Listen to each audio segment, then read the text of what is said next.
அஸ்ஸலாமு அலைக்கும் வரஹ்மத்துல்லாஹி வபரகாத்துஹு.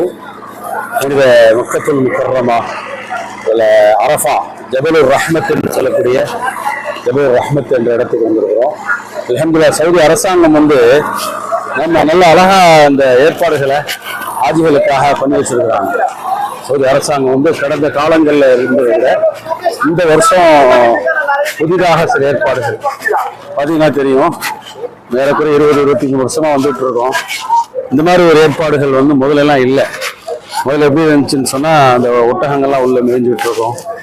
இப்போ ரொம்ப அழகாக குடைகள் வச்சிருக்கிறாங்க, நிழற் குடைகள். அதே மாதிரி நீர் தெளிப்பான் ஸ்ப்ரே, அந்த இதனுடைய வெக்கையெல்லாம் இருக்கக்கூடாதுன்றதுக்காக இப்படிப்பட்ட ஏற்பாடுகள் பண்ணி தான் ஜபலுர் ரஹ்மத்துன்னு சொல்லக்கூடிய அரஃபா மலை அது நல்லா அழகா பண்ணி வச்சிருக்கிறாங்க. இந்த வருஷம் அதில் மாற்றங்கள் வச்சு இந்த வருஷம் இப்படிப்பட்ட ஏற்பாடுகளை செஞ்சிருக்கிறாங்க அப்படின்ற செய்தி எடுத்துக்கிறதோட ஹஜ்ஜுடைய அமல்களை பற்றி சுருக்கமா 2-3 நிமிஷம் நான் சொல்லிடுறேன். ஹஜ் என்பது குறிப்பிட்ட நாட்களில் குறிப்பிட்ட இடங்களில் செய்வதாகும்.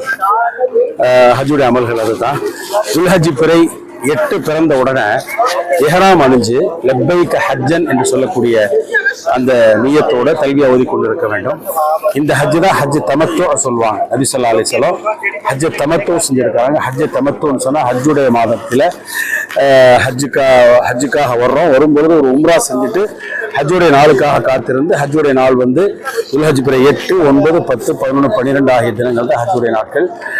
துல்ஹஜ் பிறை 8 அன்று அந்த நாளுக்கு பேர் யோமு தர்வியா அப்படின்னு சொல்லப்படும்.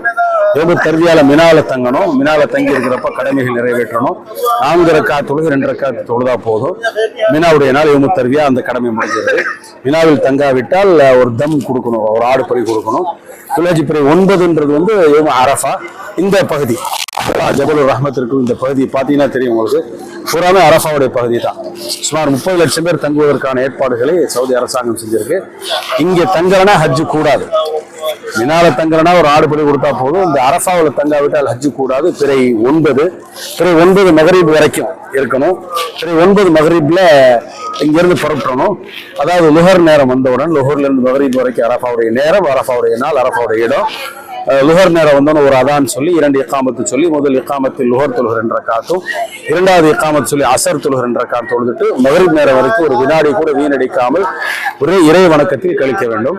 மகரிப் ஆன உடனே இங்கிருந்து முஸ்தலிஃபா என்ற இடத்துக்கு போகணும். முஸ்தலிஃபா சென்ற உடனே ஒரு அதான் சொல்லி 2 இக்காமத்துல முதல் இக்காமத்தில் 3 ரக்காத் மகரிபும், 2வது இக்காமத்தில் இஷா தொழுகை 2 ரக்காத்தும் ஜம்மு கஸ்ராக சொல்றோம்.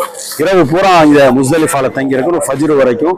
ஃபஜ்ர் முடிச்ச உடனே முஸ்தலிஃபால புறப்பட்டு மீண்டும் மினாவுக்கு போகணும். மினாவுக்கு போகும்பொழுது அந்த 4 அமல்கள், ஒன்று பெரிய ஷைத்தானுக்கு 7 கல் அடிக்கணும், அல்லாஹ் அக்பர் கூறி.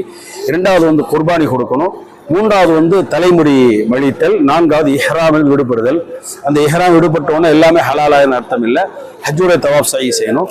அப்போ பிறை 10 அன்று இந்த 4 அமல்களையும் செய்ய வேண்டும். வரிசைக்கிரமமாக செய்யணும். வரிசைக்கிரமமாக செய்வதற்கு வாய்ப்பு இல்லாவிட்டால் வரிசை மாற்றமாக செய்வதும் குற்றமில்லை.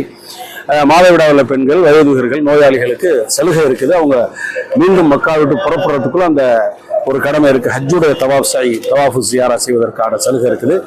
பிறை 10, 11, 12 3 தினங்களுக்குள்ள ஹஜ்ஜுடைய தவாஃப் ஆகிய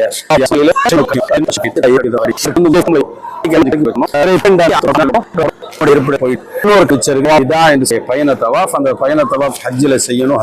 அந்த தவாஃப் செய்யாவிட்டால் ஹஜ்ஜுக்கு ஹாஜிகளுக்காக சில சலுகைகளை அல்லாஹ்வுடைய தூதர் ஸல்லல்லாஹு அலைஹி வஸல்லம் கொடுத்துருக்காங்க. அவங்களுக்கு அரஃபா நோன்பு இல்லை, பெருநாள் கொண்டாடுற அவசியமும் இல்லை. இந்த மாதிரியான சலுகைகள் நிறைய கொடுக்கப்பட்டிருக்குது.